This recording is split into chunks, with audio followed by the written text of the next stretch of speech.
That was a bit of a ride to get things going. But hello and welcome. Happy New Year. Happy 2023. I hope this will be the first of many good things that happen in 2023 and better certainly than the last 3 years have been. It's good to see many who I know. It's also good to see many that I have never met before. So please do come up at the end and introduce yourself. My name is Eric Story. I'm your host this evening. I'm the outreach manager at the Laurier Centre for the Study of Canada, as well as a PhD candidate in the Department of History here at Wilfrid Laurier University. Now, before we begin, I would like to acknowledge that we at the Laurier Centre for the Study of Canada would like to acknowledge that we are located on the traditional territories of the neutral Anishinaabe and Haudenosaunee peoples, and we recognize the continuing presence of Indigenous peoples and cultures here. The consequences of the long colonial relationship between the Government of Canada and First Nations, Métis, and Inuit peoples are far-reaching and painful. We are committed to reconciliation through the establishment and maintenance of a mutually respectful relationship between Indigenous and non-Indigenous peoples. Now, it's always a pleasure to do these events, but this is, I think, Ted's third time here speaking for us. And the last time that he spoke for us, and this is just a testament to Ted's drive to get people out to hear him speak, which is just terrific. I've never seen someone who hustles so well and being able to spread the good word of history than Ted Barris. But last time he came, I believe it was either January or February 2020. And I'm sure many of you have heard the name David O'Keefe before. He's a Canadian historian, military historian. And he's on the History Channel, and he does a number of different programs there. And so he was scheduled to speak for us, and again, February 2020. And I remember getting a call from David, and he said, "Eric, I've got some bad news for you." He was supposed to speak for us. He's like, "I just got a call from my TV producer, and they're putting me on a boat to go to the Bermuda Triangle for my new show, and we're heading out next week." And I don't actually know if he ended up going because of the pandemic, but I remember him saying, it's not going to work, Eric. We're going to have to try to do it another time. And so we were a little bit panicked because we're like, who are we going to come to speak and, basically on short notice? And how could you find someone to replace David O'Keefe, right? And sure enough, we gave Ted a call, and there's no questions, right? He said, absolutely, I'll be there. Just tell me the date, tell me the time. I'll bring books. I got books in the back of my car right now. So I'll come whatever date it was. Yes, that was the one. There it is there. And we've got a number of those for sale tonight. But I think it's again a testament to Ted, his generosity with his time, but also his willingness to spread the good word of history and his devotion to the study and the research of history. So I won't drone on any longer. I will introduce the speaker for this evening. Of course, his name is Ted Barris. He has published 19 nonfiction books, half of them wartime histories. His book that many of you know, I'm sure, The Great Escape, A Canadian Story, won the 2014 Libris Award as Best Nonfiction Book in Canada. His book, Dam Busters, Canadian Airmen and the Secret Raid Against Nazi Germany, received the 2019 NORAD Trophy from the RCAF Association. And his book, Rush to Danger, Medics in the Line of Fire, was listed for the 2020 Charles Taylor Prize for Nonfiction in Canada. And tonight, he's going to be speaking of his 20th book. It's incredible, Ted, seriously, 20 books. That's unbelievable. The title is, and we have it for sale tonight at a discount for $30. You won't find it cheaper anywhere else, nor signed, so please do buy a copy tonight. The Battle of the Atlantic, Gauntlet to Victory. But I want to acknowledge one more thing. I'm sure some of you have heard this already, but we are we're proud of him. We're very happy for him. Ted was awarded the Order of Canada just before the new year. So please, let's give him a round of applause. It's just terrific. So I won't take up any more of your time. I'll turn things over to the speaker this evening, Ted Barris. I hope you enjoy it. And yeah, we'll sell some books at the end, and we'll do some questions later. So over to you, Jed. Thanks, Eric. Now, I hope make sure that we get our audience at home plugged into all of this. I have a restricted area to work within. And it's difficult for me because I'm used to wandering. I'm sure that there are a lot of, if not current teachers, but retired teachers with us tonight. Anybody? A few, yes. And I suspect a lot at home too, that one of the defensive mechanisms that one has as a teacher is to move in front of your audience. Why? To watch the heads follow you, right? So if you're doing a lecture, or in my case, I was doing tutorials often with my students at Centennial College, I would walk around the lecture hall area and make sure that the heads were following me, else I knew I had to fish or cut bait and wrap up the lecture. So I can't do that tonight. So I'm hoping that I'll be able to keep the energy up, keep you engaged, and make sure that you enjoy the material that I've managed to find for this book. And again, thank you for joining us at home. I gather there is quite a broad cross section of you, and there will be a moment later on when I finish my talk, or some time dedicated to some Q&A, which I'll be delighted to try to handle, both from the audience here at the center and those of you at home who might have questions. Those of you who have seen others of my books will know, as in The Dam Busters, that it was essentially the story of two nights, or a night over from the 16th of May to the 17th of May, 1943. My book on Vimy was 4 days in 1917, in April, when the Canadians took the ridge. My Great Escape book is about a year of the digging of the tunnel at Stalag Luft 3. So in most of my military books, I've taken a slice of the war, a chunk of it, whether it's the First World War, the Second World War, Korea, essentially, to try to give you a sense of that section of that particular campaign or war. So how do you deal with the Battle of the Atlantic when it is the longest continuous military action of the Second World War, entirely across the war? In other words, it began on the 3rd of September when the Germans sank the SS Athenia off the coast of Ireland and declared war, British declared war on the Germans on that very day, the 3rd of September, 39.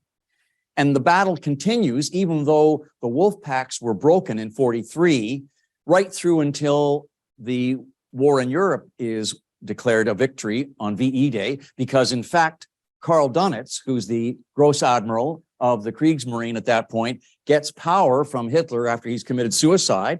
And it is he who essentially tells the U-boats to surrender, which is happening on May 6th, 7th, 8th, 9th, as the war ends in Europe.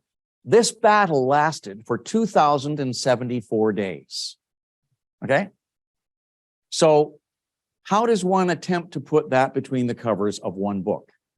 With all due respect to my academic colleagues out there who've done admirable jobs doing that, I think it's impossible. Else the book would be nothing but this day, this day, this day, this day, all 2,074 days. So my approach has been, through all my books, to look at the slice of the war or the grand scheme of this particular battle from a perspective that for me is very comfortable. And I'm alluding to the sources. When we talk about the... Okay, we are now active. When we talk about the legacy of the Battle of the Atlantic, we're talking about things such as museums. On the left side there is the Naval Museum in Halifax. It's actually, during the war, it was known as Admiralty House. And it was essentially the branch office of the Royal Navy in Canada. And in that building, 377 times, the commodore of each of the convoys leaving North America for Britain would gather the captains of all of the freighters and tankers in the convoy. There could be anywhere from 30 to 60 captains in that room, and give them a sense of the route they would take, the weather they would encounter, the size of the convoy, the nature of the convoy, the speed of the convoy. Most of the convoys traveled between 7 and 9 knots maximum, not very fast.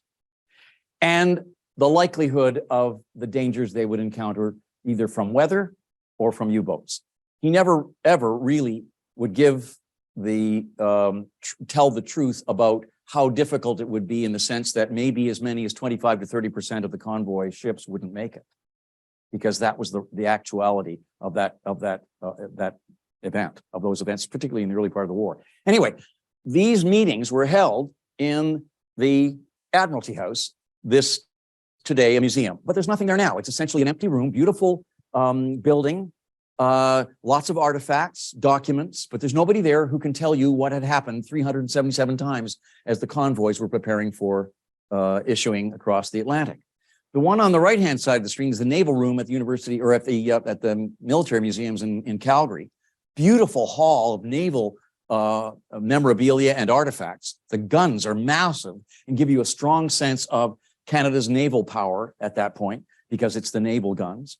But again, there's nobody there who can say how these were fired, the nature of the battles in using those guns. They're all gone. And the top image is very much like my office, with piles and piles of, and yours probably too, Eric, where we have all of the details in stacks and stacks of research, which we attempt to bring to life in our books. So this is very inanimate, right? There are just 2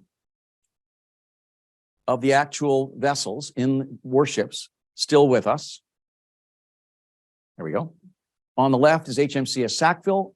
She's moored in the harbor in Halifax. You can go aboard her and get a strong sense of the claustrophobia that was the daily lives of the Corvette Navy crews. And she's, in the wintertime, they put her in dry dock and do repairs and refits and so on. But she is the last of the Corvettes, actually worked in the North Atlantic campaign for you to see and go aboard. On the right, of course, is HMCS Haida in Hamilton. She is a travel class destroyer known as the fightingest ship in the Royal Canadian Navy in the Second World War, was a principal performer or participant in the Murmansk run, which is an extension of the North Atlantic battle as well.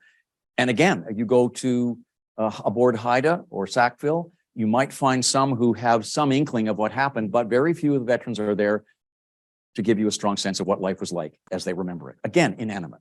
Or you could go to the movies. Anybody seen Greyhound? Anybody? You have, Kevin? Anybody else? Okay, here's a quick clip from this. This is the trailer from the movie. We need some audio. Let me go back, if I may, get you the beginning of it. Air escort to Greyhound. You will now be out of range of air cover for the next 5 days. How many crossings does this make? This is my first. I got some. Most likely a U-boat. He's trying to slip under us! Fire! We have a kill. Distress rockets, sir. We have hits directly on the convoy. The Wolfpack's hunting us. U-boat, starboard bound!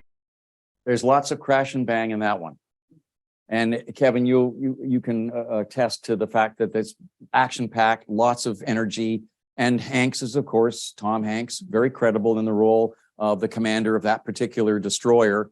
Was it a destroyer or a frigate? I can't remember. Anyway, it's based on a book called The Good Shepherd, which is the American perspective during the Battle of the Atlantic. And a lot of Canadians say, well, why would they have an American in the Battle of the Atlantic? Because they're not there. Well, yes, they were there. They were participants after 1941. And it's a reasonable reflection of that. But those of you who have not seen it, the majority of our audience here at the center, need to know that the movie was done entirely on green screen. You know what that means? Essentially, it was digitally animated. Not the actors, obviously, but they used a derelict destroyer on the coast in New England somewhere for some of the sets for the bridge and the deck situations. But all of the action, all of the waves, the water, they went to sea with cameras and shot for days and days and days to get different nature watered patterns and so on. But it's all superimposed. All of the explosions, all the combat, all the depth charges are created digitally into the movie. And if those of you who have my book already, The Battle of the Atlantic, if you look at the bottom of the front cover, it says there that one of the people I credit and invited to write a foreword was a guy named Gordon Laco. Gordon Laco was the naval consultant on Greyhound. In other words, he helped them give the accuracy that the film needed to reflect the actual battle. And he did so right from the navigational tables, where you see the utensils and the tools that were on those tables on the bridge and adjacent areas, right through to the actual battle scenes. Gordon gave the Americans the advice. And I say Gordon gave the Americans because Gordon Laco lives in Midland, Ontario. And I asked Gordon when I was finishing the manuscript, because he's a Navy guy and I'm not, I said, I'm finishing a manuscript. I would like to hire you to read through my manuscript and look for mistakes, which he did. And we found some and we cleaned them up because he's a Navy guy and I'm not. But my point is, isn't it interesting that the Americans have to go to a Canadian to get the details right on the depiction of an important battle like the Battle of the Atlantic? Anyway, he did so and got good credits as a result of that and was highly regarded. And I think he made the film credible. But again, this is inanimate. This is digitized history.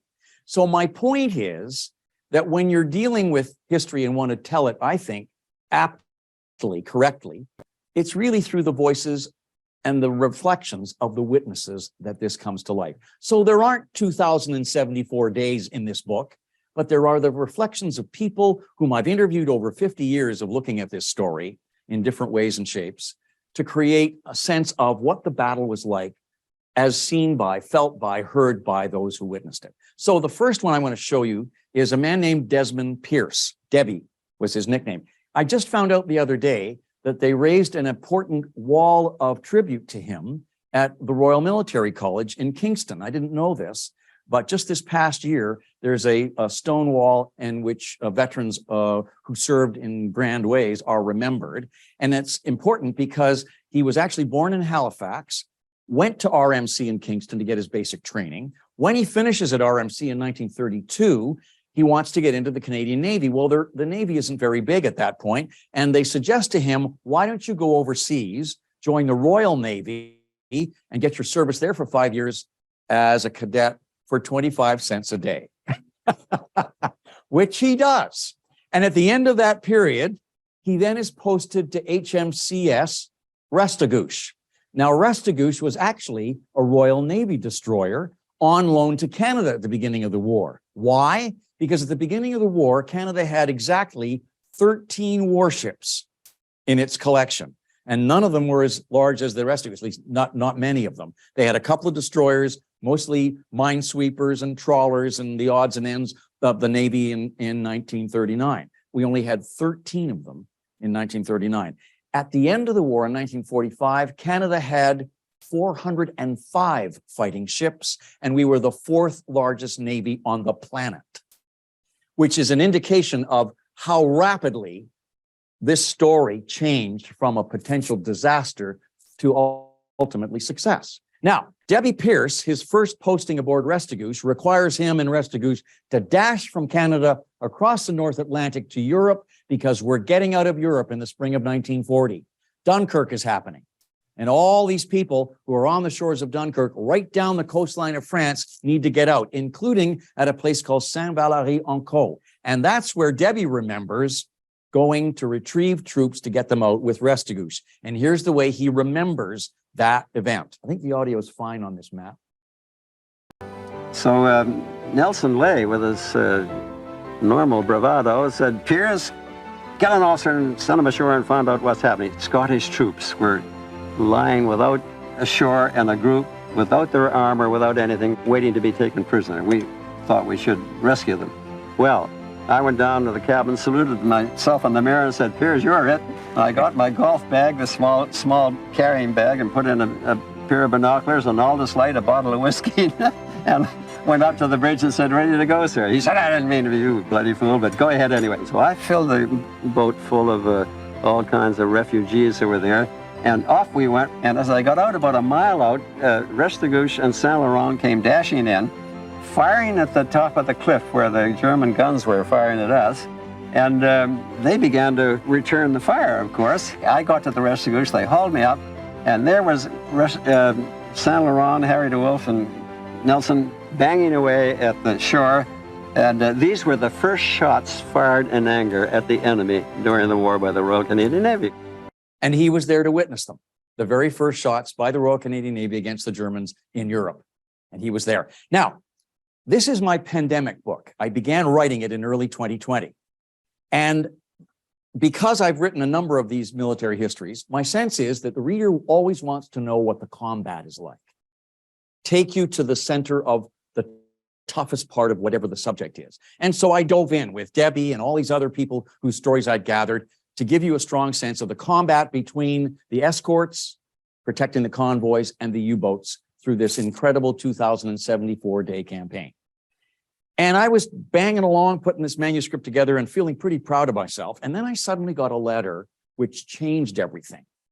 I got a letter from a friend of mine in Eastern Ontario named McAllister, Jane McAllister.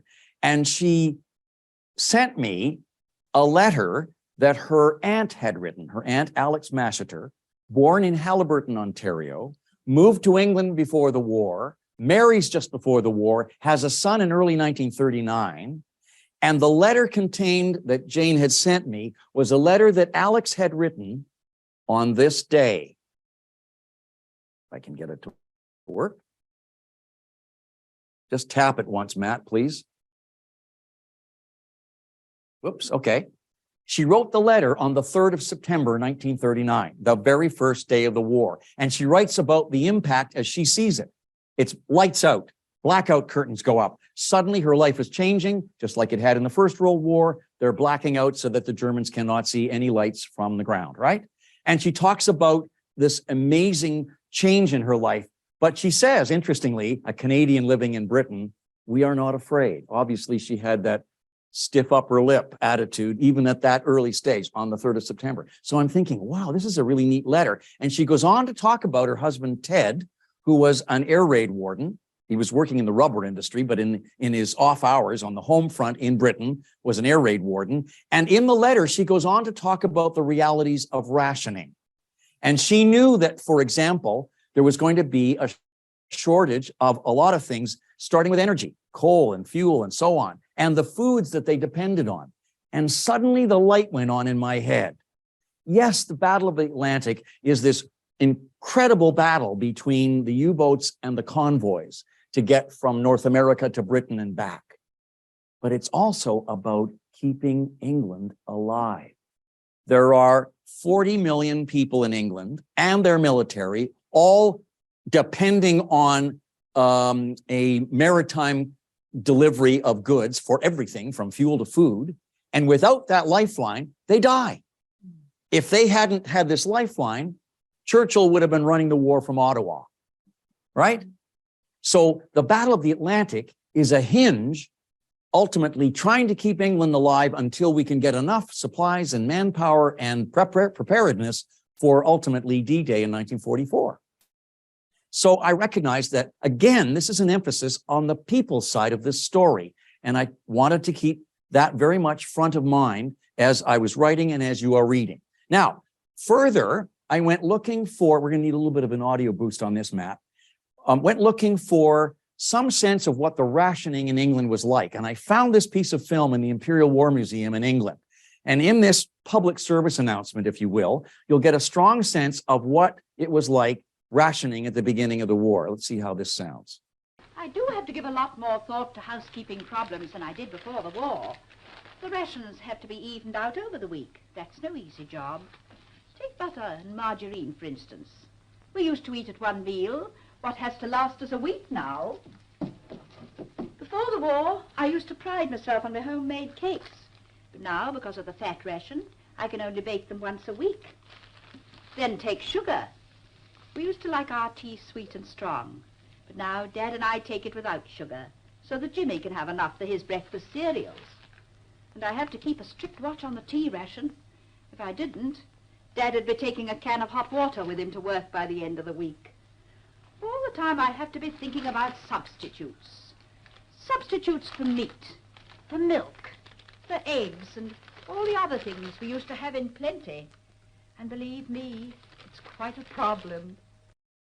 And that rang true to me in a sense of really this is a hand-to-mouth thing. The lifeline of the convoys delivering the food, the staples that they needed. I mean, 12 ounces of sugar per week. We probably devour more than that in our breakfast cereal in one sitting, right? Anyway, again, it gave me a strong sense of the importance of this battle, why it had to be won, not just because of the success ultimately of the victory in Europe, but keeping that base alive.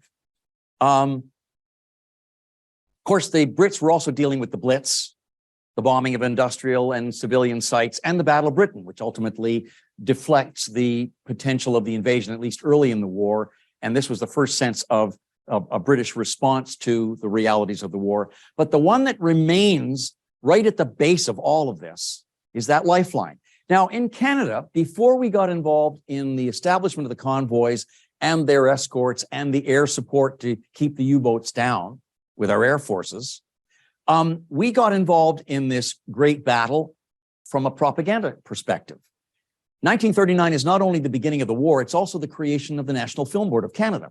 And its first producer-director was a guy named John Grierson from Scotland, who came to Canada to create documentary films at that period. And his first job, his first assignment, was to do documentaries about Canada's role in the war. And he does a series called Canada Carries On. The first film was called Churchill's Island, and it depicts this lifeline. Here's a short clip from the movie, or from the documentary, to give you a sense of what that lifeline looked like and why it was so important. As you listen to it, see if you can identify the voiceover voice in the clip. Far more serious to the Nazi high command than the loss of planes and men in that first Battle of Britain is the rising tide of help which ever since those perilous days has flowed in from the New World. In these bomber-laden ships, eastward bound from Canada and the USA, lies a threat not only to Hitler's campaign against the British Isles, but to his grip on Europe itself. Today, the leaders of Germany well know that unless that sea supply line can be swiftly cut, all the triumphs of their armies will have been in vain. Every ship that steams in front of our torpedo tubes will henceforth be sunk at sight. In shipyards throughout the Reich, the U-boats go down the slipways, fast, heavily armed, ocean-going submarines capable of cruising 6,000 miles in the heavy swells of the Atlantic. In special schools, young Germans learn the raiders' tactic of hit and run. Not for them to heed the warning of von Tirpitz that Germany has never understood the sea. And so, far out in the gray Atlantic, the Nazis play their second card. If we cannot bomb them out, then we will starve them out. I heard it right at the top. And Lorne was known as the voice of doom. In Canada, in that period through the war, Canadians tuned in at 10 o'clock to hear his newscast at 10 o'clock, and they expected the voice of doom because it was always, generally, it was bad news, but also gave them a strong sense of the importance and the breadth of the war and the impact of the war, simply in the way he delivered the news. Now, ultimately, the films, which were highly regarded both here and, of course, in Britain, these were seen there, and it was a real morale boost. That's why they were propaganda. That was our first contribution in the Battle of the Atlantic. When the war began, the then Minister of Transport was curious to know, or was eager to have, the merchant navy strong to deliver the goods that were required across the Atlantic to Britain. And so I don't know who came up with the phrase. I couldn't actually trace the origin of it, but he used the phrase that the merchant navy was the fourth arm of the fighting forces. After the Army, the Navy, and the Air Force was the merchant navy. Interesting, because at the end of the war in 1945, when all those volunteers in the Army and the Navy and the Air Force and the merchant navy went back to civilian life, the Army, the Navy, and the Air Force volunteers were all considered veterans. The merchant sailors were not. And they were not for another 49 years. They didn't get veteran status until 1994. Interesting. At the beginning of the war, you're the fourth arm of the fighting force. And at the end, they're forgotten. We'll talk maybe more about that later. But an interesting point to realize as the war is beginning. On the other side of the Atlantic are the U-boats, commanded by Karl Dönitz, who actually had served as a submariner in the first war, was captured in 1918, repatriated to Germany between the wars, takes over the Kriegsmarine, Krieg meaning war, Marine, the Navy, at the beginning of the Second World War and in charge of the U-Boot-Waffe. And his first edict is to change the tactics. In the First War, the U-boats went out as lone wolves, ultimately, expending their torpedoes on the targets to make as much destruction as possible when they found their targets. He says, no, we will not shoot when we see the convoys. That first U-boat will shadow and then draw other U-boats from as long as 100 miles away to gather to create a pack. And that pack will devastate, because of their numbers, more readily, more likely than a single U-boat. Now, he was taking advantage of, recognizes the advantage of the U-boats by demanding that they also work on the surface. If you could, I think I mentioned that the convoys traveled at roughly 7, 8, 9 knots at best. The U-boat submerged was slower than that, maybe up to 5 or 6 or 7 knots. In other words, a convoy that was traveling at top speed might be able to outrun a submerged U-boat. On the surface, it was the exact opposite. The U-boats were much faster and more maneuverable. They also had one other advantage that the Allies learned, unfortunately, too late, and that was ASDIC, the original primitive form of sonar, sending out sound beams to reflect off to send back sonic beams of submerged objects like U-boats, were useless on the surface. ASDIC could not detect the difference between a U-boat and a cresting wave or junk on the surface or a whale. And so Donitz knew that the U-boats on the surface were faster than the convoys, more maneuverable, and invisible. And the final aspect of their attack that would change is they would also use the cover of night. So invisible, maneuverable, undetected by ASDIC, and in the night, even more lethal and invisible. And he calls this Rudel tactic, or the wolf pack attack. And this is what the Allied convoys were up against for the first 3 years of the war. In the second chapter of my book, I take you deep into a convoy, convoy HX-72, Halifax 72, the 72nd convoy to leave Halifax bound for Britain. And I was able to give you a blow-by-blow of what happened to them because a friend of mine in the Canada Parks Department, a historian, had many years ago interviewed 6 survivors of a sunken tanker on that particular convoy, HX-72. He interviewed 6 men who'd survived the sinking of a bunker fuel oil tanker. And through their eyes and ears and remembrances, I was able to show you the devastation that the U-boats inflicted on the early convoys. Thanks to David O'Brien, who loaned me those interviews, I was able to do that. And you really get a strong sense of how damaging they were. Okay. Come on, here we go. I also wanted to give you a strong sense, because this is a people book, of who the merchant sailors were. As serendipitous as the letter I got from Miss McAllister of Alex Masheter's letter when she writes home from Britain, I was doing a talk in Brantford about 5 years ago, doing my talk on my medics book. And I mentioned that I was working on the Battle of the Atlantic research. She came up to me, her name was Hutchinson, and she said, Ted, we have a Rubbermaid box in the basement. You know, Rubbermaid boxes are those plastic sealable boxes, great for keeping out the moisture and protecting. She said, we have a whole slew of my uncle, John Burney Dougal's letters to his mom, Rachel, when he was a merchant sailor.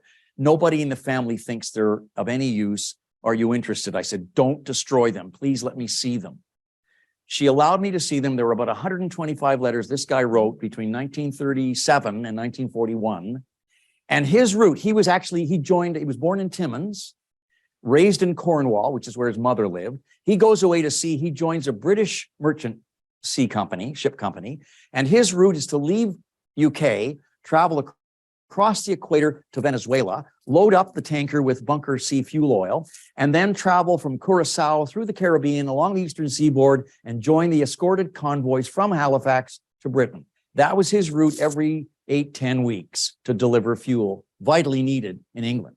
And he writes his letter, his mom, 3-4 times a week. And all these letters were in that Rubbermaid box.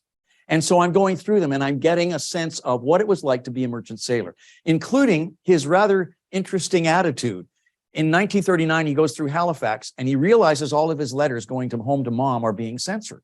viewed by the censors. And so he writes that to his mom that he understands that the censors are as thick as flies in Halifax. The censor sees this, puts a note in that letter to Rachel before she or he sends it on to Rachel, suggesting to her that her son ought to be a little less cheeky in his attitude in his letters, else the letters won't continue to be delivered. But this didn't fizz on him at all. This guy had a great sense of his value to the war, his strength to move up the ladder. When you're in the Merchant Navy, it was important for you to attain a certificate of merit, which was a testing of your abilities in seamanship, navigation, weather prediction, and so on, all the skills that were required on any ship, and they were all incorporated into the certificate of merit. And he talks in his letters to his mom about studying and being tested and maybe failing a few things, studying some more, and all these circuits he's studying while he's traveling the world. And finally, in 1941, he gets his certificate of merit, which entitles him to become an officer aboard a merchant tanker. And so he's a third officer in his first job aboard SS Gretaval in 1941. And Gretaval leaves Newfoundland or North Sydney in November of that year, bound for Britain. And just off the coast of Labrador, they get intelligence that this convoy SC for slow convoy 52, is going to encounter the largest U-boat pack thus far in the war. And the escorts realize they cannot protect the convoy, and the only convoy of the war is told to break up and retreat, get back to North Sydney. And they scatter, and SS Gretaval is torpedoed and sunk, and John Birney Dougal is never heard from again. That's why the Rubbermaid box in that basement in Brantford was so vital to his story, keeping him alive by virtue of the letters of his recorded time as a merchant sailor. I was so fortunate to find it and be able to stitch it into these stories of the merchant sailors and why they were so important. And here's what they did. There were 12,000 of them in the Canadian Merchant Navy. And here's the remarkable thing. Think about the decimation I'm talking about in the convoys in the last 4 or 5 minutes of my talk. And in spite of that, they were able to complete 25,343 transatlantic trips, or 90,000 tons of freight and fuel every single day of the war to Britain. 90,000 tons times 2,074 days. Amazing to realize that they defied those odds to get there to do that. They did it 377 times from Halifax, the number of convoys, 177 from Sydney. And here's how they paid for it. 2,233 merchant ships across all Allied merchant navies were sunk, and the Canadian Merchant Navy lost 1,300 sailors. Men who were not considered veterans until 1994. This is the great shame of this story, that they were not considered veterans. And we'll talk maybe more about why that was so later on. A remarkable, shameful part of the story, and we look back at that part of the legacy as well. In 1942, women are allowed to join the Navy in frontline positions as Wrens, members of the Women's Royal Canadian Naval Service. And among the women I've interviewed over the years, I knew Margaret very, very well. She and I used to co-host remembrance events in Toronto for years. And over the years, I got to know her story. She actually was eager to participate, but her mom was home, widowed and frail. And so she decided to stay home in the early years of the war to take care of her mom. When she hears that the Navy has allowed women in frontline positions, she is interested, but her mom suggests, when she reacts to her daughters not being involved in the war, I've got a bunch of wimps for daughters. In other words, she thought that Margaret wasn't interested in serving. Well, when Margaret finds out, she says, but I thought you needed me here at home. And her mother says, I want you to have a life. And Margaret takes that as a signal to enlist. She goes down to HMCS York, which is the land ship right there along the lakeshore and next to the CNE, and she joins and becomes one of 7,000 Wrens to serve in the Second World War. And HMCS, for those of you who don't know, even though York is a land ship or a land base, it still has His Majesty's Canadian Ship designation in front of it. The Navy refers to it as a stone frigate, okay?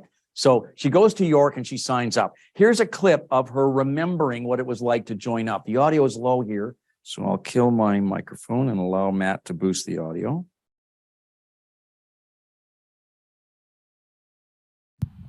We were just kids, 18 years old, 17, 18 years old. And when the war was declared, and all the boys wanted to join up right away. All of a sudden, in a year's time, there was about only a quarter of the male population of my generation left. There was a very great absence of men, which in some ways was fortunate for women because we were allowed to take jobs that had always been exclusively men's jobs. And don't ask me why the Navy appealed to me. I come from Toronto, which is not a Navy town. I didn't have a Navy background in my family at all, but the Navy appealed to me a lot more. It was an opportunity to go places and see things and to travel that I'd never had. That I was fortunate in my family in some way. I had done some travel, but it was a great opportunity for us to see the world and to travel. And then another thing, you looked around Toronto, there was 5 girls to every man. If you were sent to Halifax, there were 10 men to every girl. It's a little method in her madness going to Halifax. And she didn't plan to go there ultimately because she ends up going to a place called HMCS Coverdale, which is another stone frigate just outside Moncton. And it was here that she becomes a Huff Duff operator, an operator of a high frequency radio direction finding device. Now, I don't know how it worked, but I can tell you that it worked doing this. This particular device could detect the transmission or the origin of a transmission of a signal sent by a U-boat home to bases in occupied Europe or Germany. And she could tell with that transmission the location. If you triangulated on it, 2 Huff Duff operators triangulate on that position, they knew where the U-boat was. The Germans had no idea, at least not in the early part of the war, that Huff Duff existed. And this allowed the convoys to passively deal with the U-boats by avoiding them. In other words, she would take her data, the transmission point, if it was triangulated, she would run down the hall and it would be transmitted to Bletchley Park in Britain, where they were decoding Enigma. And that information, the intelligence combined of the Huff Duff pinpointing and whatever they had on the detection or decryption of Enigma to determine where the U-boats were, and they could steer the convoys around the trouble. And this was remarkable. She's also on the air on Huff Duff right at the end of the war in April, May of 1945, when in plain German, the announcement of Hitler's suicide is transmitted and the pass of power from the reins of power from Hitler to Donitz as the Reich's president. And then he declares the end of the war by telling the U-boats to surrender wherever they are. She's on the air throughout this entire period. So this is the vital role that Wren's played, and she in particular, in the war. Great lady, great stories. This photograph, by the way, on the left is illegal. It was not supposed to be taken. And there she is in the front on the left, just before she runs down to send the message to Bletchley Park about her latest transmission. Now, I want to get this to work. If you're going to send thousands of men and hundreds of ships from North America to Britain and back, you better have an efficient escort service. And ours was the Corvette Navy. Here's how the Corvettes came to be. The audio should be fine on this map. The Canadian Navy is stretched to the limit. It needs every ship it can get.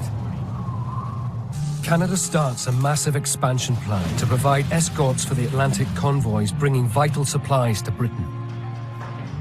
There's only one type of ship that can be built fast enough and in large enough quantities. A Corvette. By late 1940, almost 70 are under construction in Canadian shipyards. Rear Admiral Nellis, the architect of the Navy's expansion, will need thousands of new recruits to man them.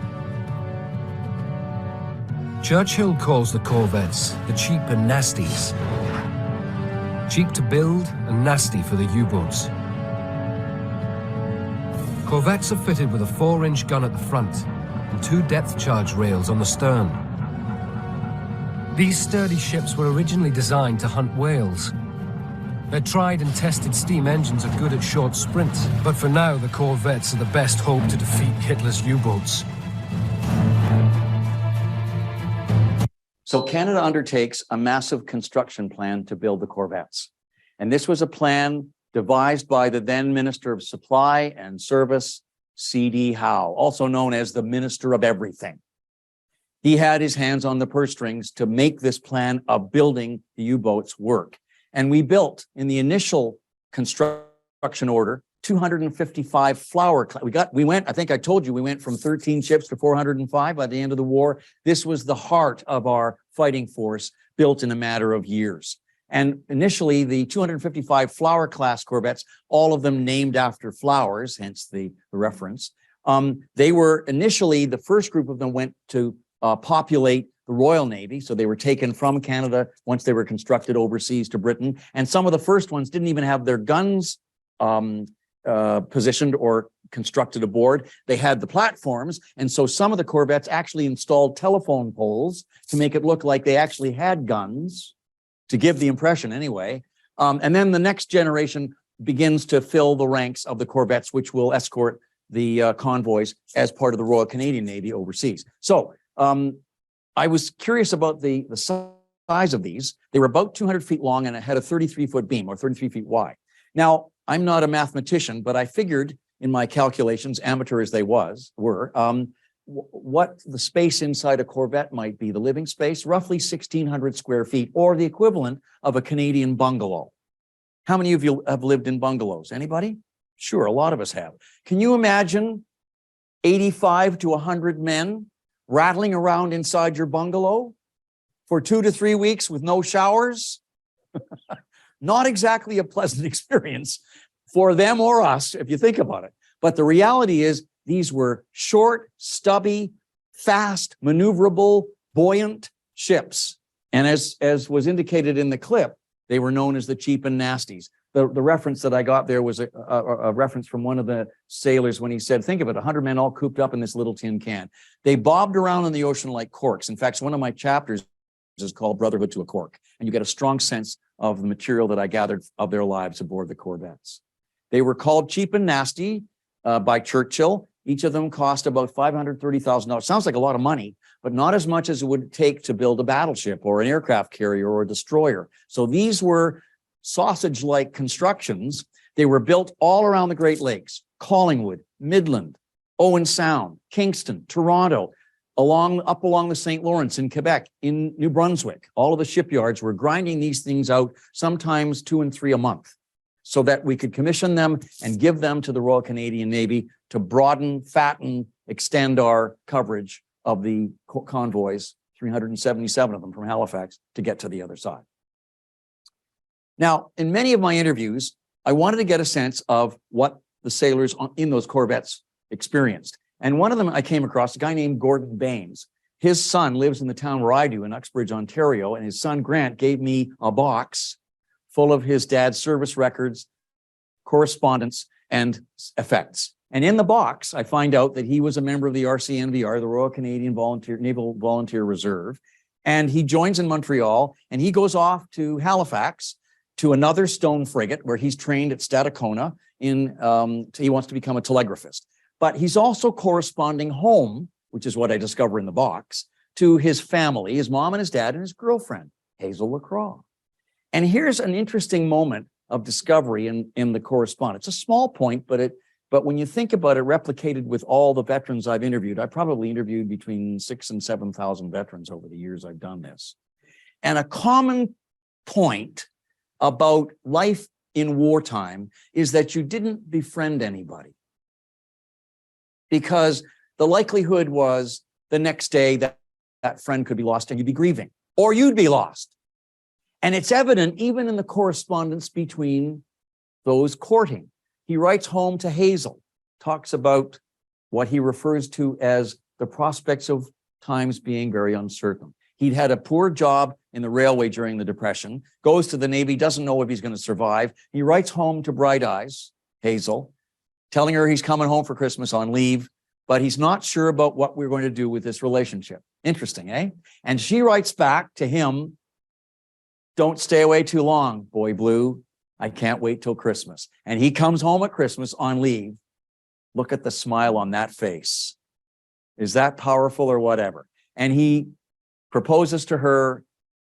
They're engaged at Christmas 1940, and they survived. She is a Wren, he is a telegraphist. He's a telegraphist on board HMCS Amherst. Now, the first generation of the corvettes were named after flowers. The second and third generations named after towns and cities. C.D. Howe got the civilians in Canadian towns and cities to step up and help to finance by donation the construction of the corvettes. And so many of those corvettes were named after the cities that actually helped to pay for their construction. In fact, some of the cities, I'm thinking of Regina in particular, put up a purse for the crew in addition to the construction cost.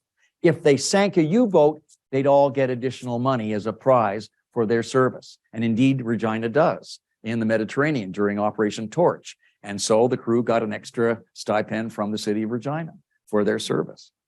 Anyway, he was a member of the RCNVR, the Royal Canadian Volunteer Naval Reserve, which is, now, I mentioned the number of ships we had at the beginning of the war, 13. We only had 3,000 regular sailors in the Navy. By the end of the war, we had 100,000 women and men in uniform in the Navy. We had ballooned to that size, all because of the RCNVR, also known as the Wavy Navy. You know why? If you were an officer in the regular Navy, your rank on your cuff was a bar, straight line, or lines. If you were a volunteer, your rank was a wave, like the ocean, or waves. That's why they were known as the Wavy Navy. So here's what life was like in the Wavy Navy aboard a corvette for men like Gordon Baines and others. Watch this clip, and as we listen to it and watch it, take a look at the background of the attitude of the horizon throughout this clip, and you get a strong sense of what life aboard a corvette was like. Here we go. When you thought of the Wavy Navy, you thought of the corvette. Somebody called it the child of urgency. It was built like a whaler, and it was small and cheap and seaworthy, and it could get around. The depth charge was a can of TNT, and it was our best defense against a Jerry U-boat. But there were times you didn't have to worry about U-boats. You didn't even give much of a damn for girls.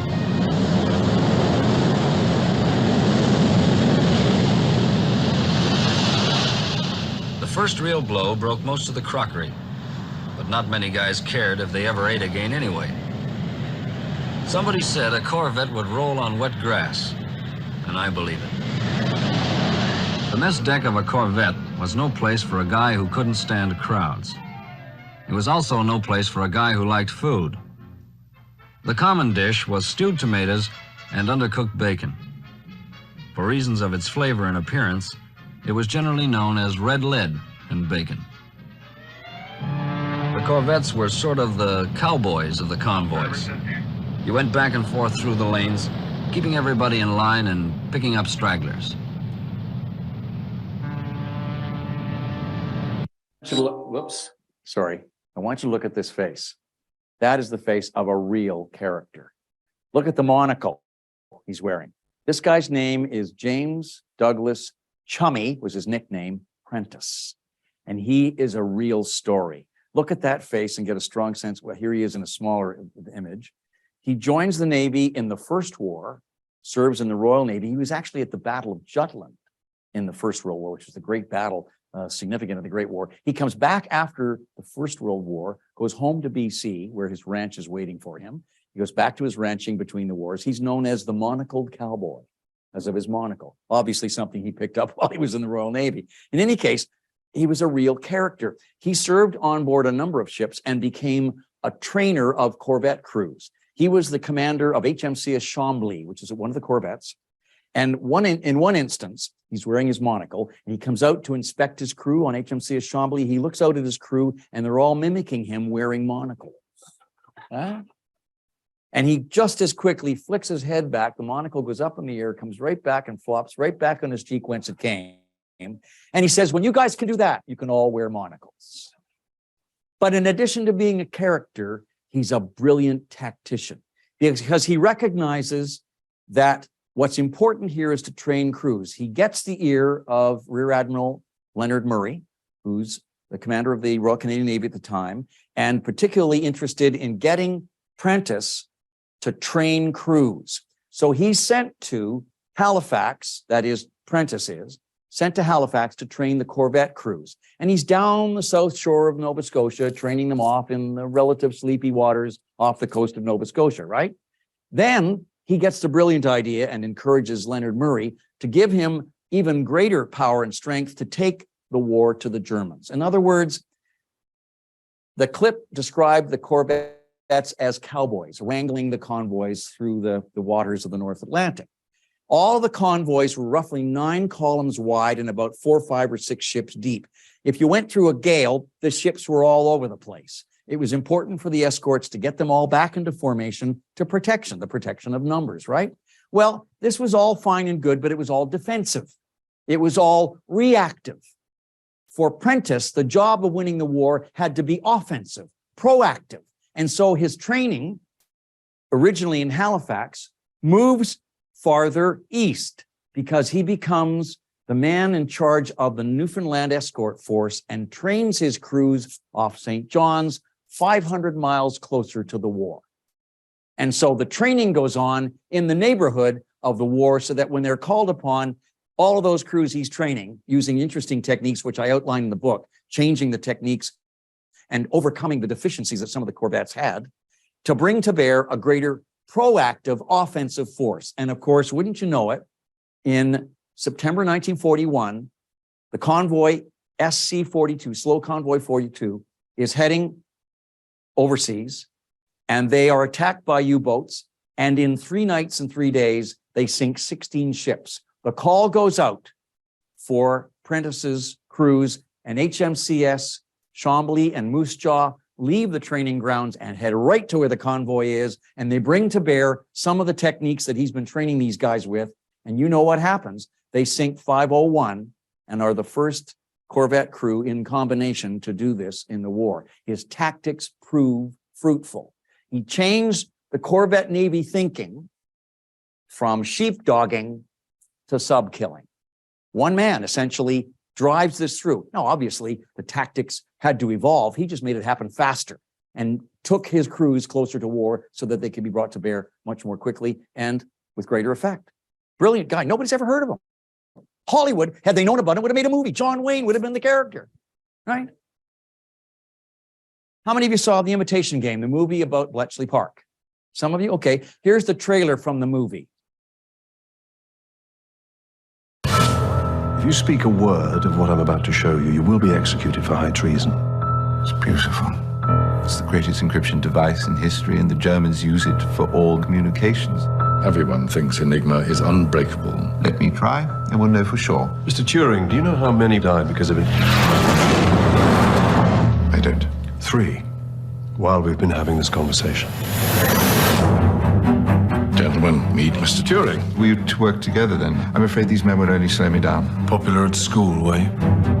We're short on staff. We get more staff then. You have 6 minutes to complete the task. Is it even possible? No, it takes me 8. 5 minutes and 34 seconds. You said to do it in under 6. What is it that we're really doing? We're going to break an unbreakable Nazi code and win the war. Oh. Oh, she says. Only to be more historically accurate, she should have said it the way we say it in Canada. Oh, you know why? Because one of the women in the inner circle with Alan Turing was a Canadian. Nana Dare was her name, and I interviewed her in 2006. And she was actually born in England, raised in St. Catharines. Her dad was told to go to a warmer climate. They came to St. Catharines, lived in the Niagara fruit belt. Were there for many years. She got a Canadian accent and Canadian culture aspects. And then when the war breaks out, they go back to England. She can't get a position in the Royal Navy, in the Air Force, or the Army. And so she's told for an interview to go to Milton Keynes, just up the road from where she lives, go to this mansion, go inside where there's a room with a man to interview her. And she goes in and she meets Alistair Denniston.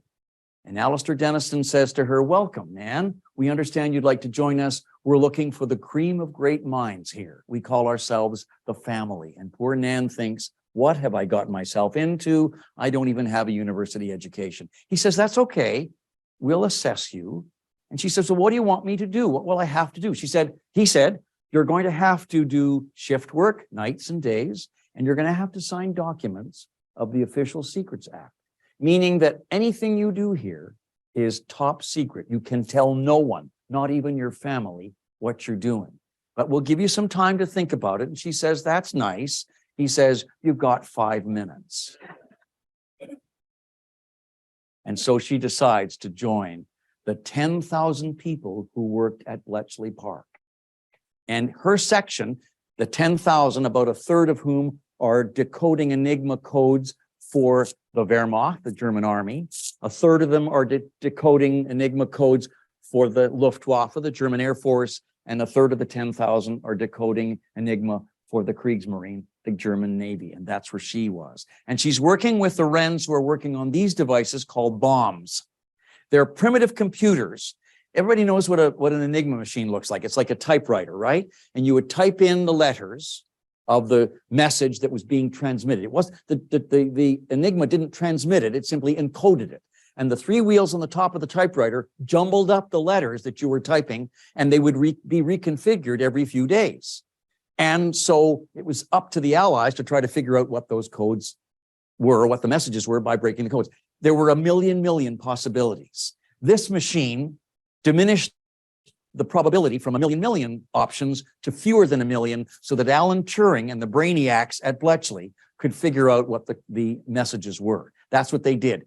And I asked Nan, I said, tell me how it worked. What did you do? What was it like? She said, Ted, just a minute. I said, what's the matter? She said, I'm still governed by the Official Secrets Act. In other words, she was still loyal to those documents she had signed. To his dying day, her father had no idea what she'd done in the war. She never told him. But she did tell me some neat stories. One of them was this. She said she hadn't had a university education. On those long nights of the night shifts, when things kind of slipped into a lull occasionally, all these brilliant, the cream of great minds, gather in a room where she was, where Nan was, and they begin to talk about the war. And you've got historians, psychologists, political scientists, mathematicians, the cream of great minds. And it was like getting a lecture every night, right? And this was fabulous for her, but she was also contributing, because every once in a while, somebody back home in St. Catharines, where she'd lived here in Canada, would send her a package of pure powdered milk chocolate. And they would boil up the kettle and make the milk chocolate and stimulate the conversation through the night with the warm hot chocolate from Canada. And this was her contribution. And at the end of the sessions, she said, they would put their cups away. Turing would take his cup, put a chain through the handle, and lock it to a wall. He was paranoid someone would steal it. Great stories, great lady, and a remarkable personality too. All right, now we think of the war in the Atlantic, the Battle of the Atlantic, as happening in the Atlantic, right? Well, yes, but anybody recognize either of those two men? Close. The man on the left. The man on the right is a guy you probably don't know. His name is Jack Braley. He was a Canadian press reporter from Montreal. The man on the left was indeed a broadcaster like Pierre Burton, as you suggested a second ago. Anybody know who he was? Nope. You are right, René Lévesque. Absolutely. You can see the facial features because he was with Radio Canada at the time, and Jack and René were part of a rarely interesting moment in the Battle of the Atlantic.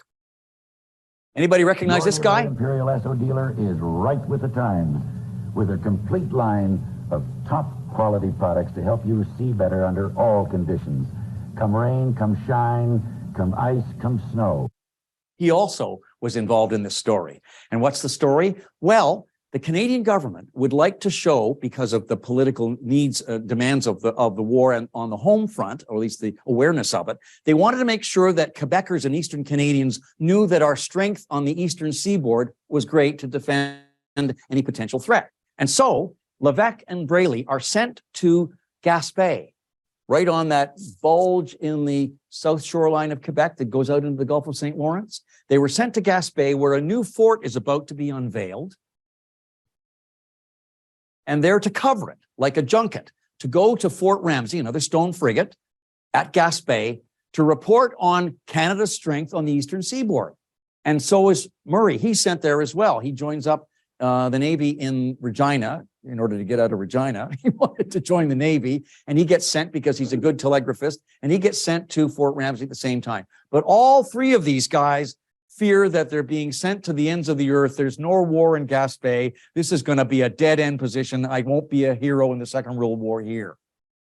But suddenly everything changed because on May the 1st, 1942, Fort Ramsey opens, and they have naval vessels there, not big ones, a minesweeper and a couple of others, but it's the show of strength. And of course, they're there to cover this. Rennie Levesque and Braley, and a new man comes on the scene, a guy named Ian Tate, who's a Royal Canadian Navy photographer.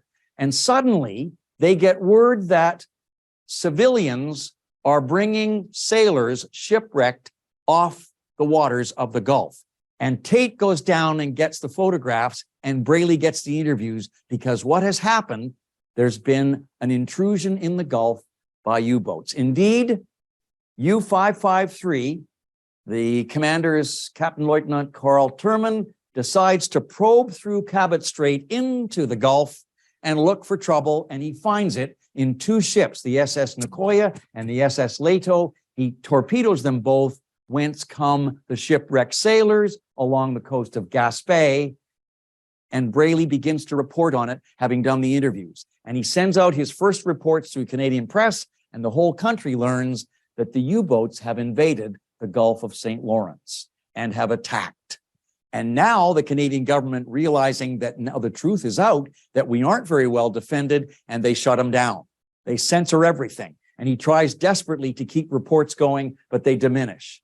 He uses code with his editor in Montreal without saying there's an attack going on. He talks about a laundry list of stuff he needs while he's down there. But if I talk about socks in my laundry list, I'm talking about U-boats.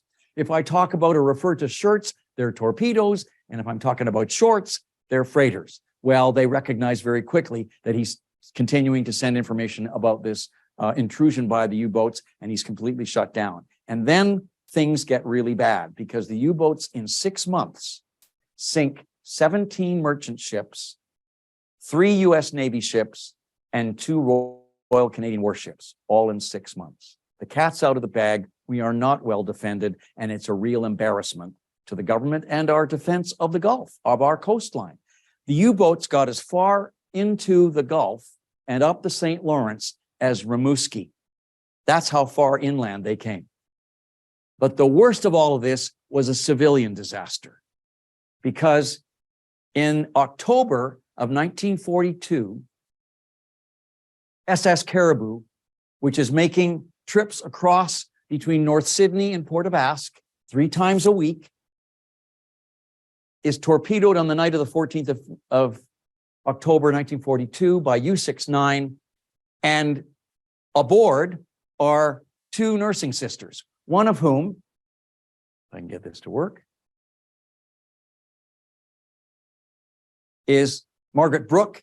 She remembers when the torpedo hit, she was thrown across the berth on top of her comrade, Agnes Wilkie. She jumps up with a flashlight. They had been practicing putting on their life jackets over their Burberry coats, and they quickly get on their life jackets and race for the boat deck, because the ferry is already rolling. The torpedo hit the Caribou amidships. The boilers exploded. She went down in 4 minutes and was rolling when they got to the boat deck. They literally walked off the ship into the water and were carried away. And they realized very quickly that their Burberry coats are sucking them down because of the weight. They have to take them off, and their life jackets, and they're hanging on to wreckage. Meanwhile, the escort to Caribou, HMCS Grand Mare, a minesweeper, whose first job is not to pick up surviving ferry passengers, but to chase the U-boat, because she's a military ship. Her first obligation is to chase the U-boat. Off she goes in search of the U-boat, and that leaves all these people in the water freezing to death. And of the 237 people aboard, 137 men, women, and children died in this attack. And then the Minister of the Navy stands up in the House and says, Canada can never forget the SS Caribou. A bit too late, because this has already happened, and the Germans got exactly what they wanted, because we were so thinly escorted in those convoys across the Gulf, they were stopped. And so that supply of food and fuel and rest that's going to Sydney and Halifax for further shipment across the sea virtually ends until we can strengthen our escorts in the Gulf. And this is an area of the Battle of the Atlantic that few people know about, the incursion of the U-boats into the Gulf. Here are the kind of sum up of some of the statistics of loss. We lost 24 Royal Canadian Navy vessels and those of the killed, wounded, and prisoners of war. I haven't even talked about the Air Force. The Air Force sends out, we essentially had a huge problem with the Air Force in that the capacity to send the air crew and aircraft far to sea was limited because they were twin engine aircraft, Hudsons and Adelinas and PBYs, Cansos. Essentially, they could only go out so far, give support and coverage to the convoys, and then have to return. And the value of the Air Force aircraft over the convoys was when the U-boats saw them, they dove. And when they dove, as I tried to describe earlier, they were slower than the convoys. They would lose contact with the convoys. So the Air Force spent a lot of time, if they couldn't attack the U-boats, and many of them did, they could at least drive them underwater and prevent them from tracking and zeroing in on the convoys. But the problem that the Air Force has faced in the early part of the war is that twin engine aircraft and the duration of the tanks and so on aboard the fuel tanks could only keep them out there a certain length of time and only so far.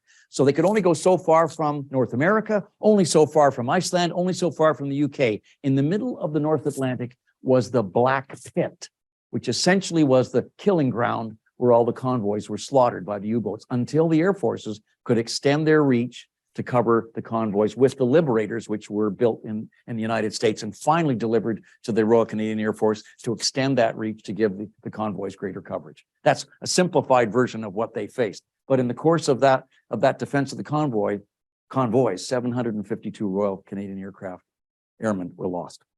I've mentioned the merchant navy losses of the 2,233 ships and the 1,300 sailors. Here's a really interesting comparison of casualty potential in your service. If you were a member of the Air Force, you had a 1 in 16 chance of becoming killed, wounded, or captured. If you were in the Army, 1 in 32 chance. In the Navy, 1 in 47 chance.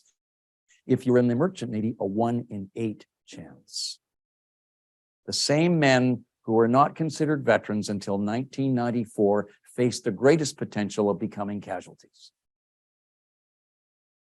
Now, we who write military history in Canada, any military historian on the Allied side is often accused of being the victor writing history, right? I wanted desperately for this book not to be criticized in the same fashion. And so I went looking for what the other side went through too. I wanted you, the reader, to understand who the submariners were, what their lives were like aboard the submarines, the U-boats, and how they prevailed or how they survived. This man, Walter Schmiedenknop, became a Canadian later after the war, but his story is rather interesting. He joins in 1939. He streamed into the U-Bootwaffe as a submariner. He becomes an engineer, but he goes to Wilhelmshaven to train. And among the things he was doing in his training daily was to get prepared for being inserted into one of these tubes, which was a sort of a replica of a U-boat. Imagine you sitting here in a room in a long row here, are all in bathing suits and respirators. You would be told to go inside that tube, which replicates a U-boat, and you would practice escaping a sinking or sunken U-boat from that tube. You would go into the tube, it would be enclosed, capped, and then water would be poured into the tube and the air would disappear slowly until it was gone. And you would have to rely on your respirator. And when the water got to the top of that tube you're in, a hatch between that tube you're in and another one above you, equally long and full of water, replicated the water between the top of the U-boat and the top of the ocean. Your job is to get from the lower tube with your respirator through the hatch into the upper tube through the water to take you to the surface of the ocean to survive. He did that every afternoon, and he referred to it as being pretty frightening, but necessary, because he never knew whether one day he'd be facing having to survive a sinking or sunken U-boat. Well, that's exactly what happened, because he joins U-767 in 1944. They're sent originally across the Atlantic as a lone wolf, attacking convoys off Newfoundland and Nova Scotia. but he is suddenly given orders. His U-boat is in June of 1944. D-Day has happened. The Allies are landing in France, and the U-boats are recalled to help thwart the Allied invasion. They come back to the English Channel. They sink a British frigate. They're pounced upon by Royal Navy ships, and down goes U-767 to the bottom of the English Channel. And now there are 100 men in the U-boat waiting to die. And here's the way Walter Schmiedenknop talks about what happened next. Walter Schmiedenknop is an electrician on board the damaged U-boat. We were around 18 men in the back. And then the water slowly creeps up. My comrades were dead already. You hear them screaming a little bit. All I knew, the water was here to my mouth. And I knew the air is too thin. And there's the torpedo hatch. And then I was waiting. It is ages, maybe just a few minutes. Then I saw the hatch lifts, grabbed the latch, and I went out there. So I put my oxygen hole into my mouth and start breathing through the tank. I was the only survivor. The only man to survive from that U-boat. He gets to the surface. He's captured by the Royal Navy and goes to North America and serves part of his time as a POW in Canada.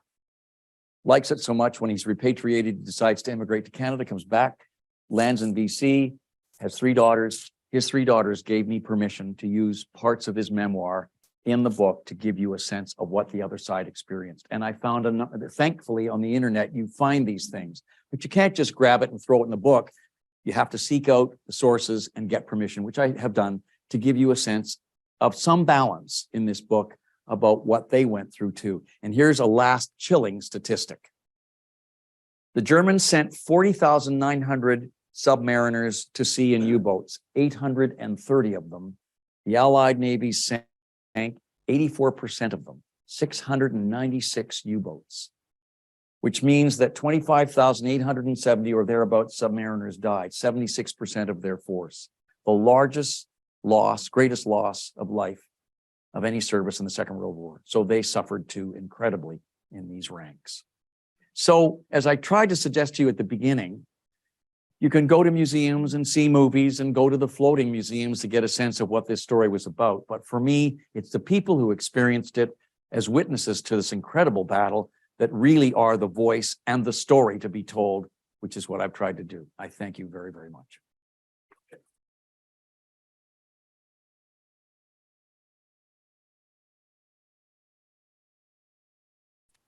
Well, Ted, thank you very much for a wonderful talk. As always, I think the conclusion just speaks to a lifetime's worth of work that Ted is always devoted to do, of telling the stories of the individuals who lived through historic events, through the First World War, and in the context of this book, through the Second World War.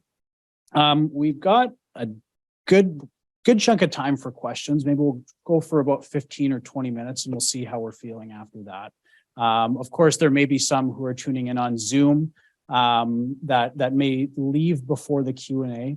I would encourage you to visit your local bookstore and look for The Battle of the Atlantic, Gauntlet to Victory to purchase. Of course, for those who are here in person, we have them available for purchase, as well as 2 of others of Ted's books. If you buy 2 of them, if you buy Battle of the Atlantic of one of the others, we'll give it to you for $50 in total. You probably won't find it for anywhere cheaper. So please do purchase more than 1 book if you want to tonight.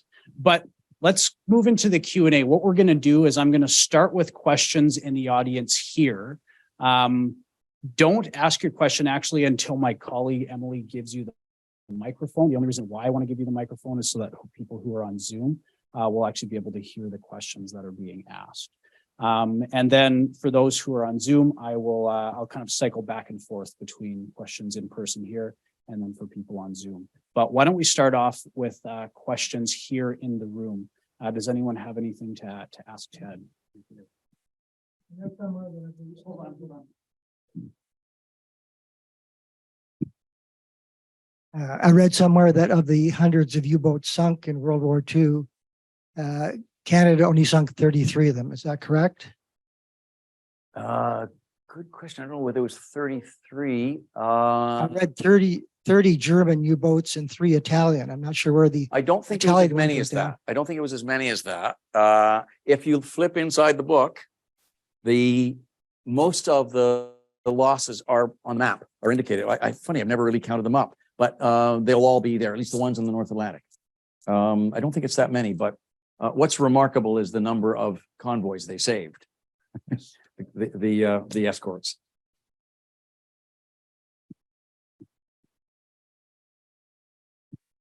Thank you very much, Ted. Thank you. Submarines. Did the Allies, the Americans, the British, Canadians not have submarines that we don't talk about it, or why not? I mean, they're obviously a very effective weapon. Right.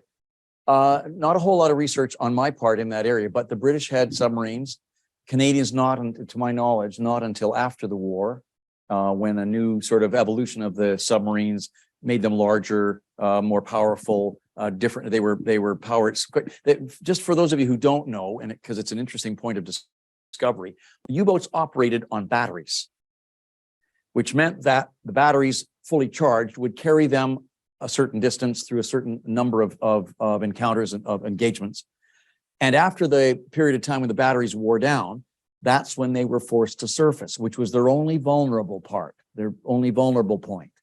They had to surface to fire up their diesel engines to allow the batteries to be recharged. And so that's when, if they came up at an inopportune moment, they could be engaged by ships or aircraft and faced the challenge of what they brought upon them. Late in the war, the Germans introduced, as the Battle of the Atlantic is a battle of attrition. You know, the Allies had the upper hand at certain points. The Kriegsmarine had the upper hand. It was back and forth with the type of weaponry, the expansion of the warships, the intelligence, all key elements in this to and fro battle.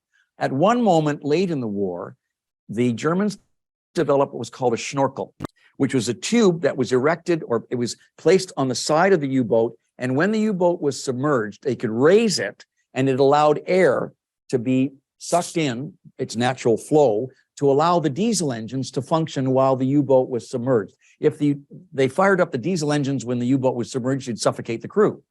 But with air coming in and exhaust going out, the Schnorkel allowed the U-boat submerged to recharge its batteries almost invisibly. So they would extend their reach and their ability to travel and keep their invisibility as a high element of their attacks by virtue of the Schnorkel. Now, your original question about other navies. The British Navy had submarines during the war. The Americans had submarines. Most, if not all, were posted to the Pacific, because the American involvement in the Atlantic was to support the escorts. And of course, there were real clashes between the Royal Navy, the Royal Canadian Navy, and the American Navy about how that should be done. And I try to cover some of that in the book, because the original commander-in-chief of the U.S. Navy did not believe in escorts, or did not believe in convoys. He wasn't about to be told by any British or Canadian naval personnel how to run a navy escorting ships. And so as a consequence, in early 1942, you've got lone merchant ships coming out of American ports, making their way to Britain, in effect, by themselves, lit up by cities that are not blacked out. So you've got these single ships coming out, and the U-boats knocked them off like ducks in a pond. It was called the Pukenschlag. Drumbeat was the operation in which the U-boats were attacking American shipping along the coast. But to my knowledge, most of the American submarines were in the Pacific. And as I say, I don't think the Royal Canadian Navy had submarines until post-war. Sorry, I'm going to go to the Zoom audience here for you, Ted. There's actually a number of questions about the Merchant Navy. Yeah, great. And I'm going to try to kind of bring it together in one question, or several questions, I should say.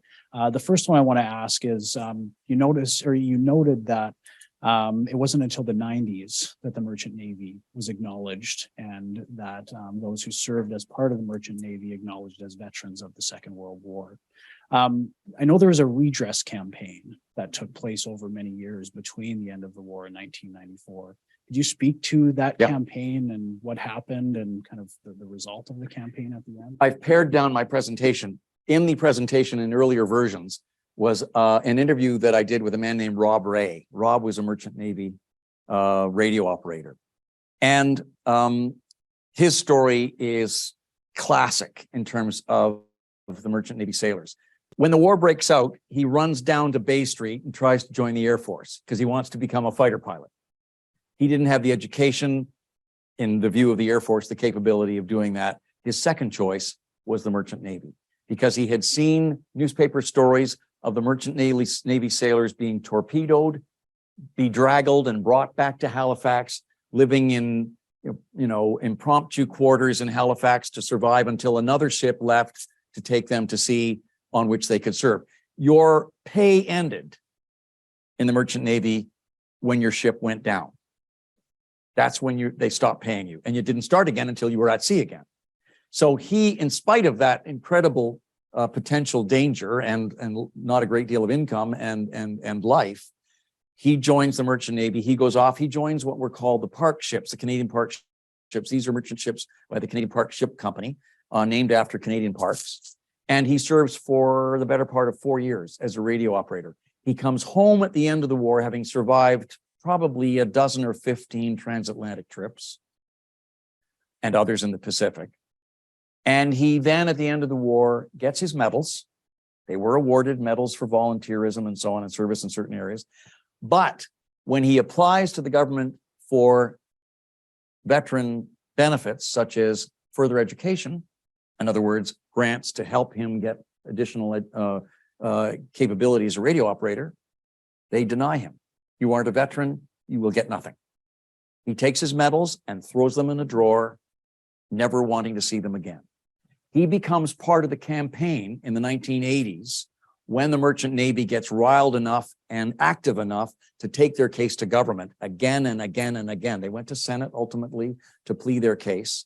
And finally, in about 1990, they got their status, and it was first recognized in 1994 after hunger strikes and campaigns and briefs, all presented to a number of governments through the 80s and the 90s. In 1994, Rob Ray is given the privilege of presenting the very first wreath at the base of the National Memorial in Ottawa on November the 11th, 1994, signifying the return of the Merchant Navy to veteran status.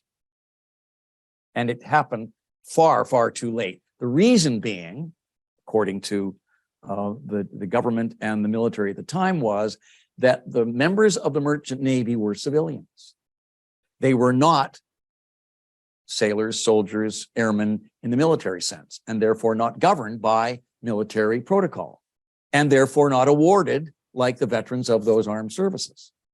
So being civilians, and of course the great claim was they were also being paid a great deal more than the military, members of the military were. That might have been true, but the fact was they were still living and dying the same way the other services were at sea. I'm going to follow up with another Merchant Navy question for you, Ted. There's a question from John Sargent here, and he noticed that there were very few Merchant Navy veterans' names on local cenotaphs. And I'm wondering if, throughout the redress campaign or even earlier, if there was any kind of more localized campaigns to get names up on local cenotaphs where they might not have been in the first place. It's more evident on the coastline.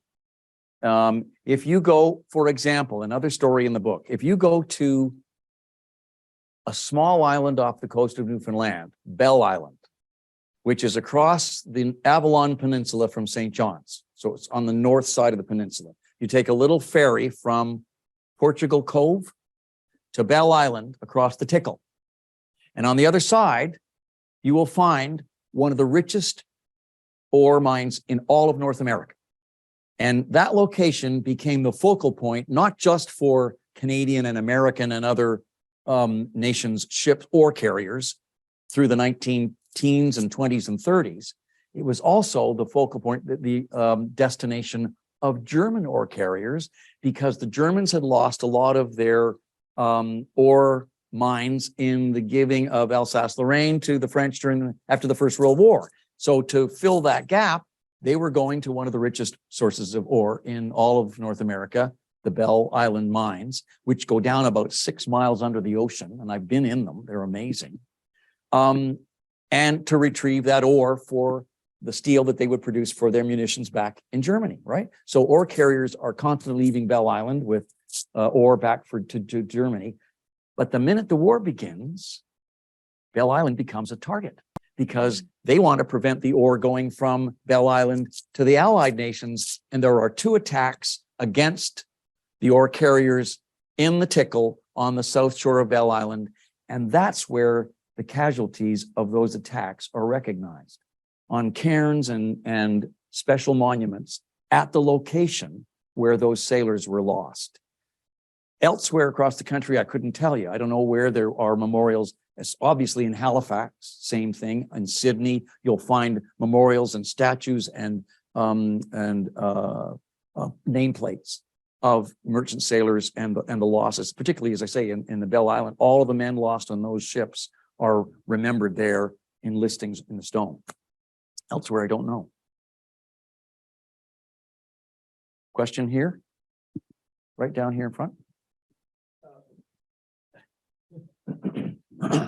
My understanding is that the Canadian Navy, in addition to escorting the transatlantic convoys, was also tasked with protecting the American Atlantic seaboard, perhaps to free up the U.S. Navy for the Pacific. Have I got that right? Or well, when the Americans came into the war, they realized the greatest threat at that moment was in the Pacific, because they were shipping across the North Atlantic. There were American vessels as part of the convoys, and they had indeed been assisting and protecting them to a certain degree, largely beginning in 1942.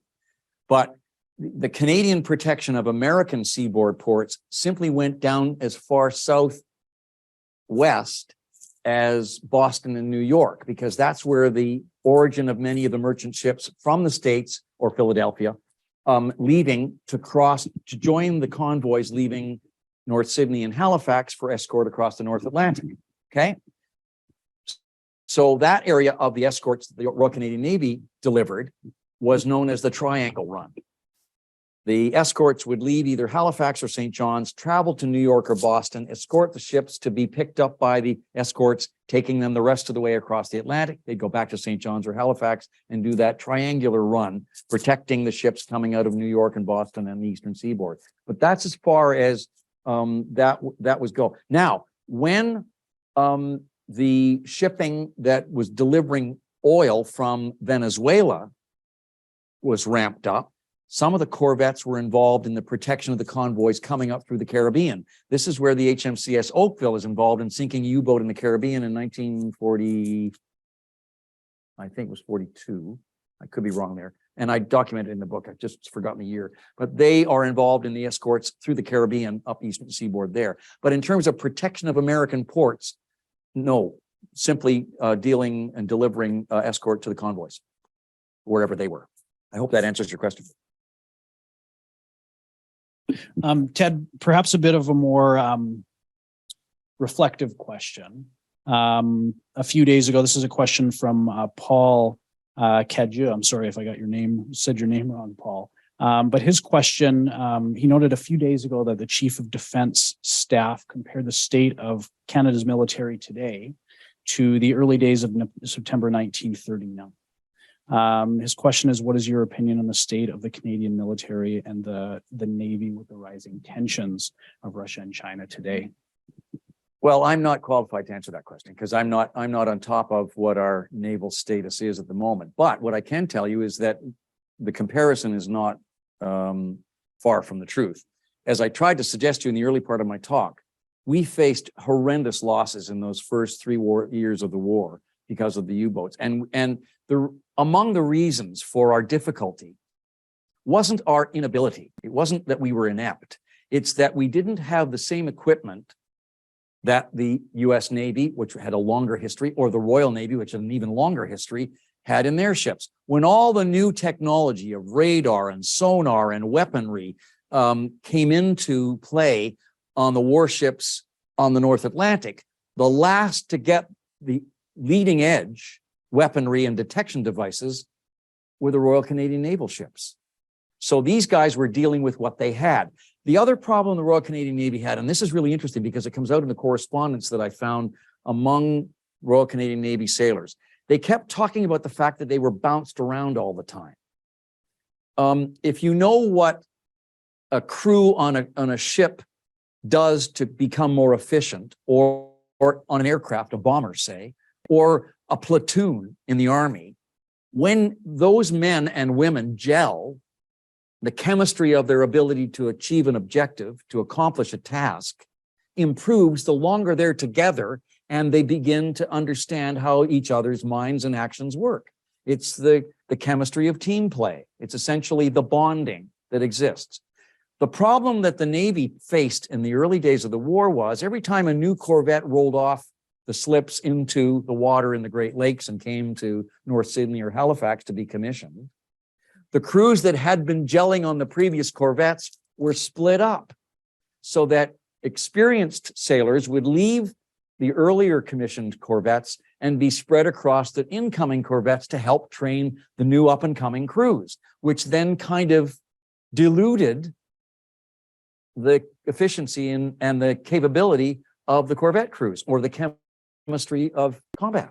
And so we were facing we had a kind of a veneer Navy, if you like. We were stretched thin across the surface until all those volunteers in the RCNVR began to get up to speed and could join full crews, and the chemistry could make the gelling happen. And we almost lost the Battle of the Atlantic late in 1942.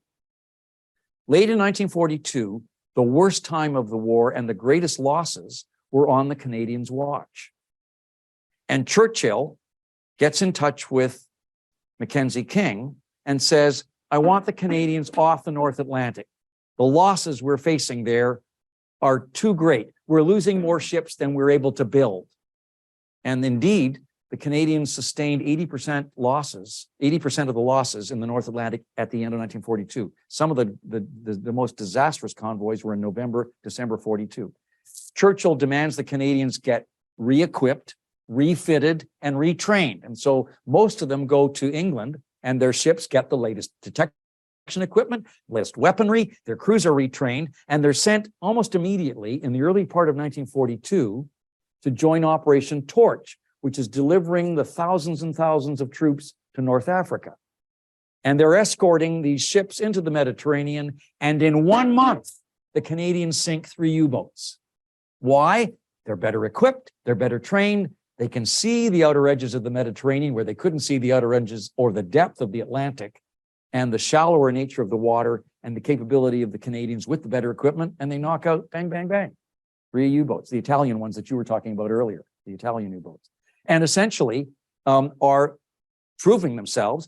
They're reviewed by none other than Louis Mountbatten in Algiers, I think, or maybe it might have been in Alexandria, at the end of this month when they destroyed the 3 U-boats. And he refers to them as a wonderful bunch of young bastards.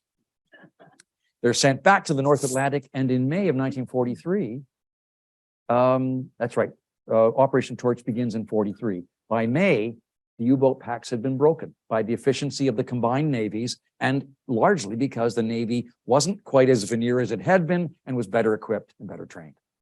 And the turn of the tide is in that spring of 1943. Ted, there's a question here from Rob DeBroyle. His question is about the role of Coastal Command and the role that it played at in the Battle of the Atlantic. And I haven't even touched on it in my presentation, and I apologize. It's because of the limitation of time. Coastal Command plays a huge part. I talked to you about Chummy Prentice. There was an equivalent in the Royal Canadian Air Force, a guy named Norval Molly Small, who is a squadron leader in the Maritimes. He actually fought in the First War in the Royal Flying Corps. And between the wars, he does bush flying into the Arctic. And anybody who can fly a plane into the Arctic and come back alive is a damn good pilot. And he did that for 10 years. He came out of the Arctic flying bush planes. He goes back into the Second World War in 1939 as an instructor in the British Commonwealth Air Training Plan. And if you want to know more about that, read my book, Behind the Glory. It's a story about the BCATP, an extraordinary story. Anyway, as an instructor, he's also training and fighting at the same time, training his crews in the Maritimes to take on the U-boats. And he's in Coastal Command. And his job is to train his crews, but also to keep an eye out for and to respond to sightings of U-boats.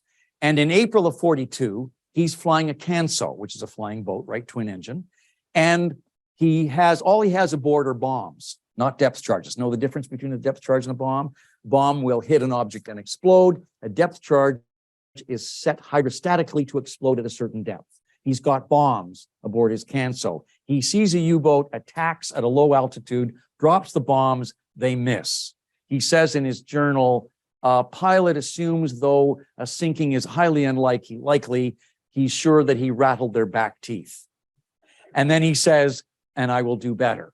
And he does, because he begins, just like Chummy Prentice did with the Corvette crews, he begins to change the thinking of the air crews to be more aggressive and to think about the strategy of attack. For example, if you're a German in a conning tower and a U-boat on the surface and you're scanning the skies for enemy aircraft, you see a dark spot in the sky, it's probably an enemy aircraft, right?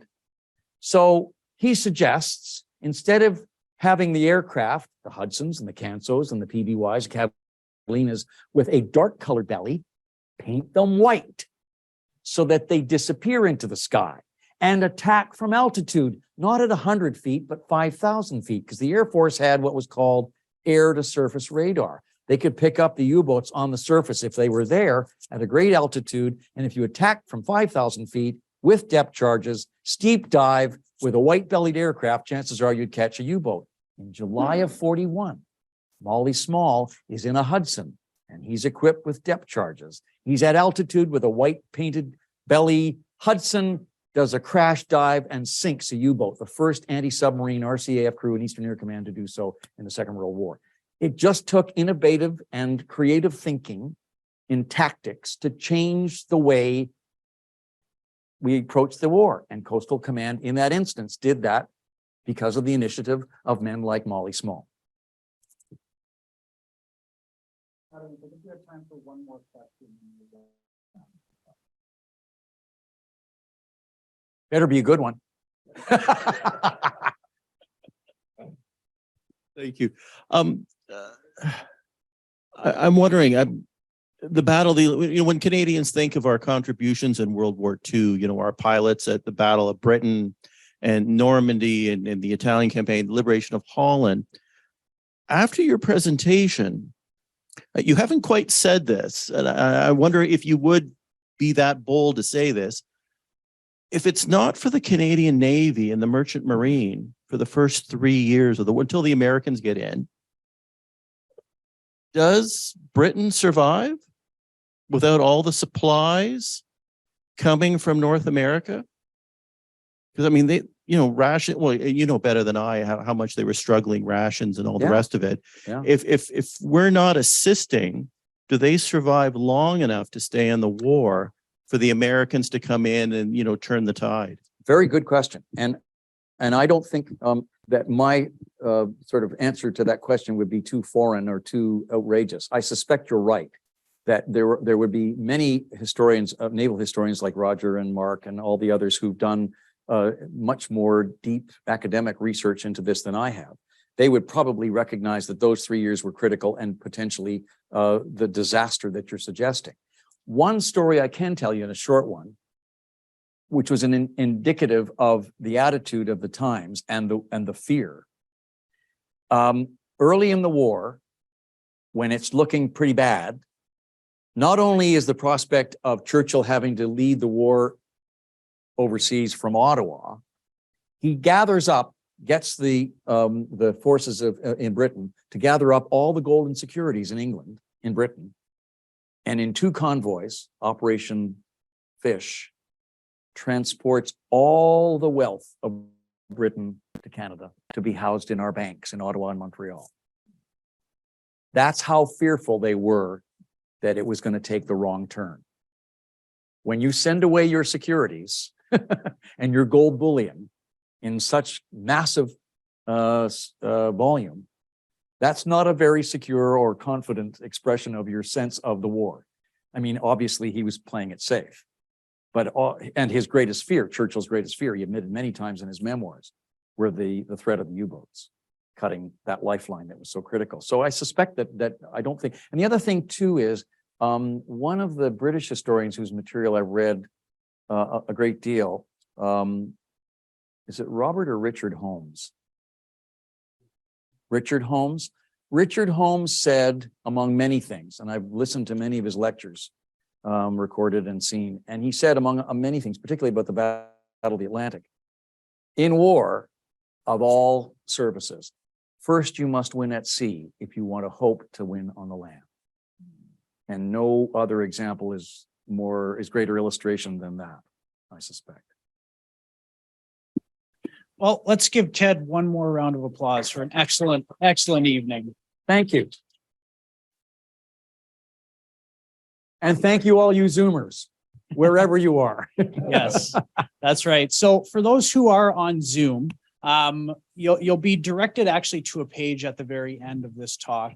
And that'll bring you to the landing page for our public lecture series. But if you enjoyed tonight and perhaps you've tuned in a few times to our talks and you haven't yet subscribed to our website, just scroll down to the very bottom of the page, enter your name and your email, and you'll get periodic emails from us letting you know when public lectures such as this one are taking place, as well as other events that are going on at the center. Who's next? Our next speaker is actually, her name is Christina Hahn. She's at Laurier Brantford in the history department, and she's going to be speaking on early immigrant histories to the city of Brantford. So for those interested in any local history, I'd really recommend you coming out. I think it's February. I can't remember the exact date. It's in the middle of February. So I hope you do. If you're on Zoom, tune in. If you're here in person, I hope you come back and see us again. But of course, we have books to sell tonight. All the profits of which go to the center. Yes, that's right. So yes, please do come up and purchase a book. Ted will be more than happy to sign them for you. Actually, sorry, I have one more thing, and then I'll let you all go buy books. And for those on Zoom, you can sign off. We are hosting the 33rd Canadian Military History Colloquium, as we do every single year. Correct me if I'm wrong, Matt. Is registration up yet? Not quite yet. Okay, so call for papers. So for those who are interested in sending in a paper to give at the Canadian Military History Colloquium, those are due on the 5th of March. But in the weeks to come and the months to come, we will be sending out emails about how to register for the conference in case any of you might be interested in just coming to hear the talks. Before you sign off, I'd like to thank Kevin and Matt for all of your help in helping get those balanced levels to our audience here and there, and to Eric. It's always a pleasure to be here. Let's give them some applause for what they do for us. Thanks a lot, guys. Ted. All right. Take care, everybody. Thanks a lot for tuning in, and hopefully we'll see you next month in February. Have a good night.